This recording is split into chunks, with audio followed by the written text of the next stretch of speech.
pa rin sa ating programa kasama ang ating fantastic guest na si Zen Jaja na isang professional Zumba instructor.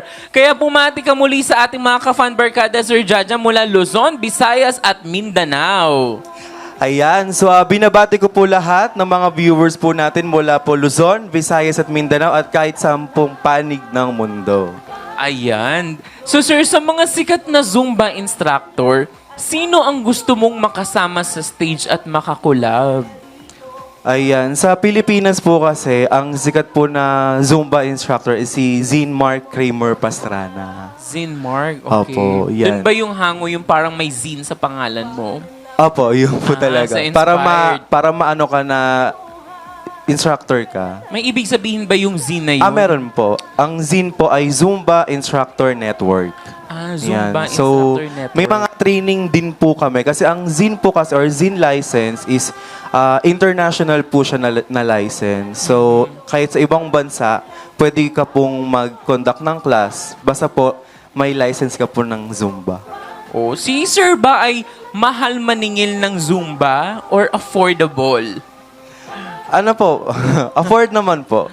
Affordable Opo, naman. Afford naman. Kayang-kaya naman po. Kasi kung hindi, baka walang kumuha.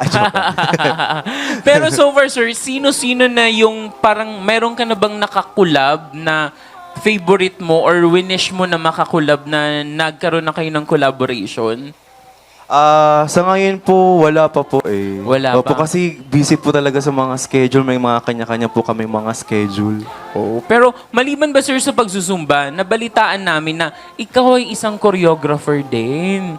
So, anong genre yung more na gusto mong tinuturo? Halo-halo po eh. May retro, which is yung mga pang-old song, yung para sa mga senior. At hip-hop para sa mga medyo bata-bata. Modern. Para Dahan-dahan daw may mga tinatamaang Ay, sorry. Sugar.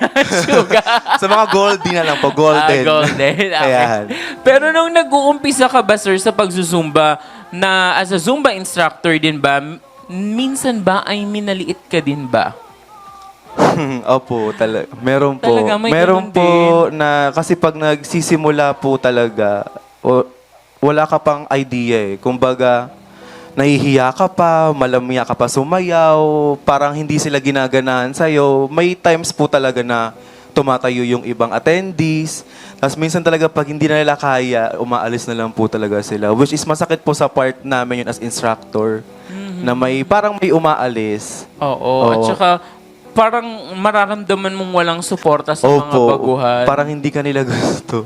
Ayun. Kasi parang nakikita ka as threat eh. Opo. Diba? So, nangyayari din pala talaga dun. Pero, how do you compensate that? Paano mo siya nilabanan? Sana po kasi, kumbaga parang sa buhay kasi talaga, parang hindi ka pwedeng mahina. Hindi ka pwedeng magpadala sa emosyon mo na, ay, parang hindi nila ako gusto, titigil na lang ako. Parang ganun, hindi. Ginawa ko po siyang motivation para mas i-improve ko po yung sarili ko, mas galingan ko pa po para nang sa ganun, makita po nilang ang laki po ng pinagbago sa akin. Kasi may times po niyan na nagsisimula ako noon. Share ko lang po. Sure. Parang yung isang instructor po na kaibigan ko, parang hindi siya makakapag-class. So sabi niya, si Jaja po muna magturo sa inyo. Ganyan. Tapos, ang nangyari po noon, nabasa ko po yung chat nung kausap niyo pong organizer na wala bang iba? Wala bang... Kasi hindi nila gusto si Jaja, hindi nila masundan, parang ganun po. Which is kasi, siguro normal lang po siguro yung kapag bago kang instructor talaga. Na may mga times talaga na ang step mo ay mahirap talaga siyang sundan. Oo. Kasi parang feeling ko, yung pagiging instructor, it's a calling din eh, no? Parang, yes po. Parang pwede naman lahat na magaling sumayaw, pero hindi lahat kayang maituro kung ano yung kakayahan mo. Tama po. Ay, Tama po kayo dyan. Meron din pong marunong sumayaw, pero hindi niya kayang ituro yung dapat niyang ituro. Meron pong parang ganon. sa pagkanta lang din kasi yan, di ba? Parang may magagaling kumanta, pero hindi niya kayang maituro yung technique na nagagawa Yes niya. po, tama po. Pero at ito, ano yun naman yung hindi mo malilimutan sa journey mo as Zumba instructor?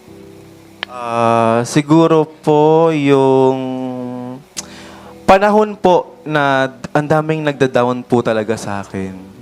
Ganon. Hindi ko, yun yung po talaga yung panahon na minsan pag mag-isa ako, parang dinadamdam ko siya. Yung gano'n yung journey ko na down po talaga ako kasi dinadawan po ako ng mga ibang instructor.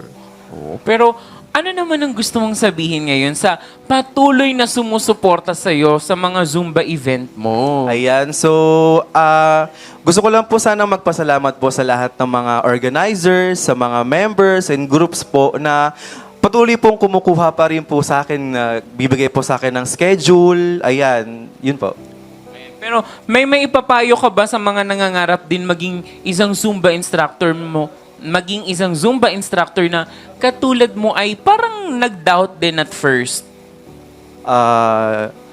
Based of my experience po, ano lang, pag nagsisimula po tayo, dapat down to earth lang po tayo. Pag tanggapin po natin na mali tayo, tanggapin po natin na mali yung nagagawa natin at kailangan nating i-accept yun para nang sa ganon, mas ma-improve po natin yung sarili natin at wag pong lalaki yung ulo natin.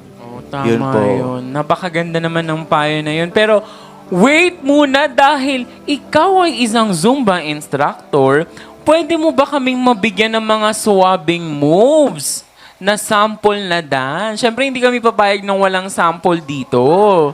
Sige po. Sige, kaya naman, palakpakan natin ang ating dance instructor or Zumba, Sir Jaja. Talagang, si Sir Jaja.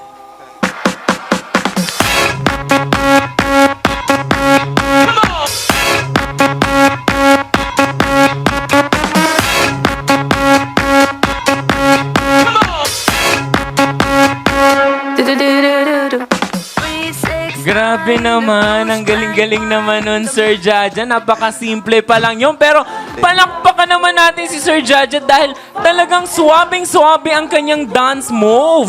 Pero sa ating pagbabalik ay makikipagzumbahan tayo sa kanya sa pagbabalik yan ng inyong programang sigurado ang fun at sure na sure ang laugh. Ang fun and laugh with Ron.